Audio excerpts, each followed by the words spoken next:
జగిత్యాల జిల్లా కొరుట్లలో విషాదం చోటు చేసుకుంది.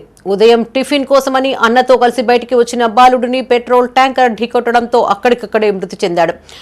అల్లమయ్య గుట్ట కాలనీకి చెందిన మగ్గిడి జశ్వంత్ తన అన్నతో కలిసి టిఫిన్ కోసమని బైక్ పై బయటకు రాగా తిరిగి వస్తున్న క్రమంలో వెనుక నుంచి వచ్చిన పెట్రోల్ ట్యాంకర్ బైక్ ను ఢీకొట్టింది.